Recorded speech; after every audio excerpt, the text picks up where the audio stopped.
In this video, we are going to be talking about creating histograms from data. So histograms are a special type of bar graph used to show the frequency of data using equal intervals. So a normal bar graph would be like, what is your favorite pet? And you would have different options like dog, cat, horse, whatever it is. And you'd put how many people picked each one. Where histograms is like a range of numbers.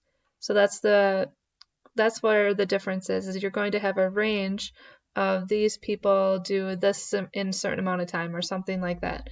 And also in a histogram, there are no spaces between the bars because it is to show that the data is continuous. So when you are making a histogram, the data should be divided into intervals. Each interval should have the same number of values in it, and each bar in a histogram shows the frequency. And they must be the same width. If you don't make them the same width, it's kind of like you are trying to skew the data and make one group bigger by drawing people's eyes to that one group. So you have to make sure that you are being as honest as possible on this and making everything the same size so whoever's reading your histogram can decide for themselves the results of whatever your data is. So your steps when you are creating an histogram is to create intervals. So this is your range of whatever you are looking for, so number of minutes or something like that. You're going to sort the data into each interval. You're going to mark the axes with the numbers that you need. You will draw the bars to represent the frequency. And remember that the bars must touch and be the same width. And then you're going to label all parts of the histogram. So pause the video now and try this one out, or write this one down so that we can do this one together. So this is talking about, we have 25 students, nope, just 20 students, and it's the number of minutes it takes those 20 students to get to school. So recreate this in your notes and then unpause the video so that you can continue.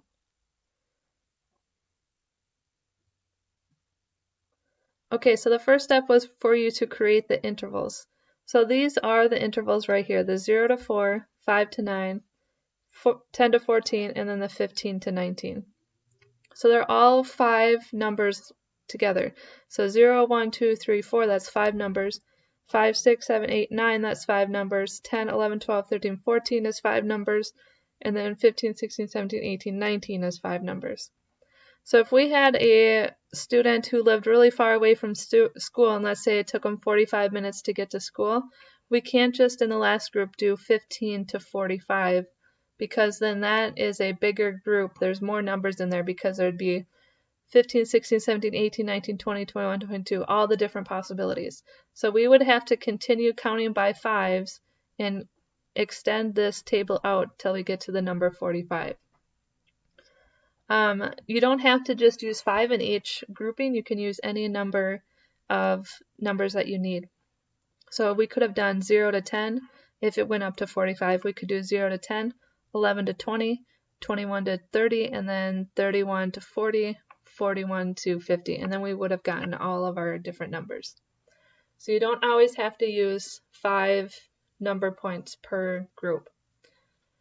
Okay, so now you're going to separate all of the numbers into the table where they go. So I like to cross them off as I go. So the 5 goes to 5 to 9. 6 is 5 to 9. 11 is 10 to 14. So keep going through and putting these in where they go. Cross them off as you go so you make sure that you are not forgetting any. It just makes it so that we don't lose any of our data points.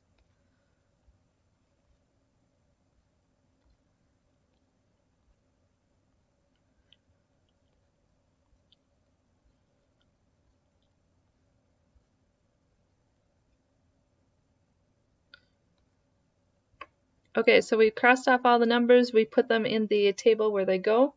You can see that there are 3 students who take 0 to 4 minutes to get to school, 4 students who take 5 to 9 minutes to get to school, 6 students who take 10 to 14 minutes to get to school, and 7 students to take 15 to 19 minutes to get to school.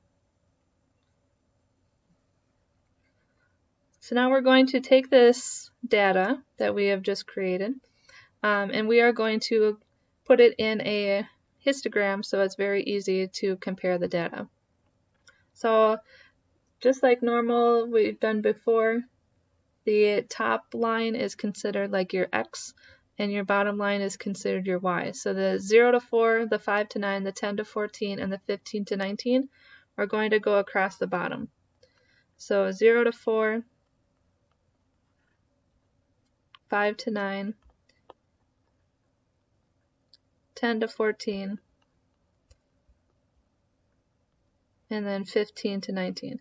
So notice how I tried making these as close to possible of the same size. So I didn't accidentally or something, I didn't put this way out here just to make it to the end, because look at how this interval is almost twice as big as this one. Okay, so you need to make sure that they look about the same size, as close as possible as you can get.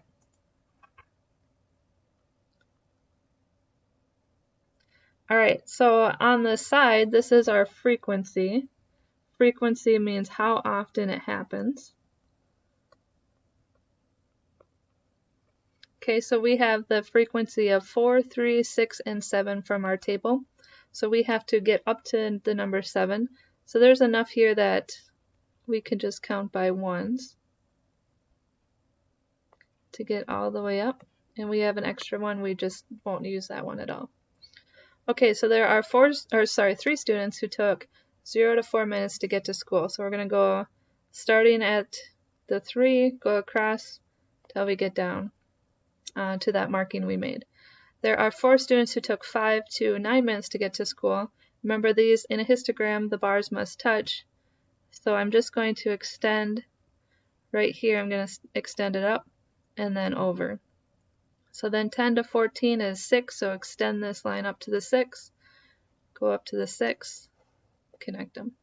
And then for 15 to 19 minutes, there were 7 students, so extend that one up, bring this one up, and connect it. So just to make it so it sticks out a little bit more, if you want to shade them in a little bit more, it'll help the person who is interpreting your histogram to see the bars a little bit easier. And then the last thing we need to write is on the top. This was the number of minutes to get to school.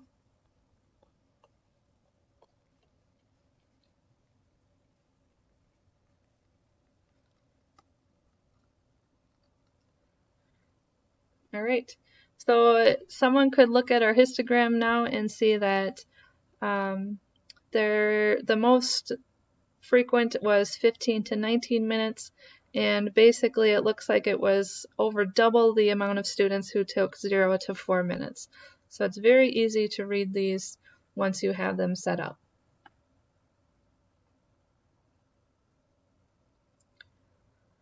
So we're going to try another one. Practice this one yourself. Your first job is to find a frequency.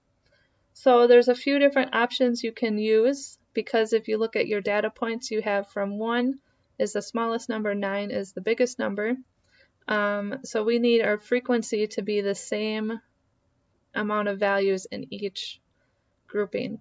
So if you do like 1 to 2, then it have to be 3 to 4, 5 to 6, 7 to 8, and 9 to 10. It's okay that we go up to 10.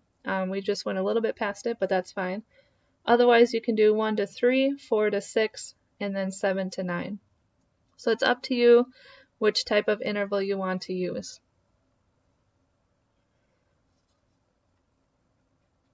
So I'm going to go ahead and make mine 1 to 2, 3 to 4, 5 to 6, 7 to 8, and then 9 to 10. Okay, so I'm going to separate my data into each of the groups. So 2, 1, 7, 8, 9, 8, 7, 3, 4, 2, 2, 9, 5, 8, 2, and 1. So across the bottom, this is going to be a little harder to write. We're going to do 1 to 2, 3 to 4, 5 to 6, and I'm trying to keep these as close to the same size as possible, and then 9 to 10. And then our frequency is off to the side.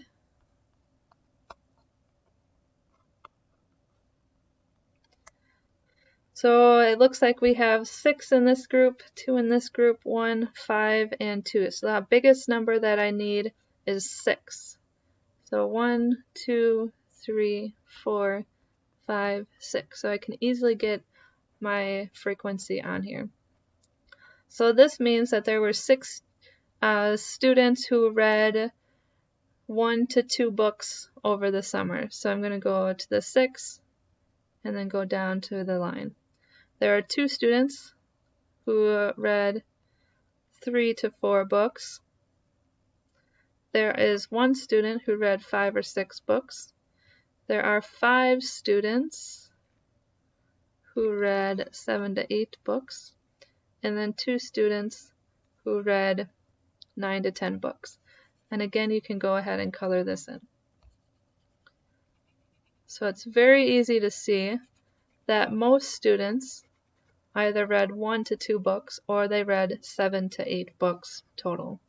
So if we didn't do the histogram and instead we did a regular bar graph, we would need 9 different bars because we would have to be able to include the 1 book, 2 book, 3 book, 4 book, 5 books, all the way up in separate groupings. So by creating frequencies or intervals, we can make this a lot more condensed and easier to read.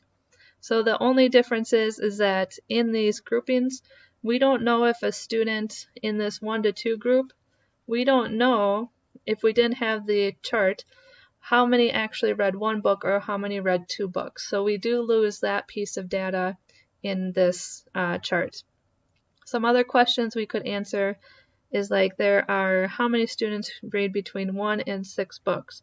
So we could add up the 6 from this group, we could add the 2 from this group and the 1 from this group to get 9 students total who read between 1 and 6 books.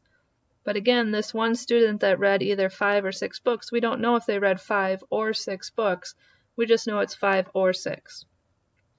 So that's one of the downsides to histograms, is that we lose those data points of which number specifically it falls in that frequency. So this is the end of the notes, and thank you for watching.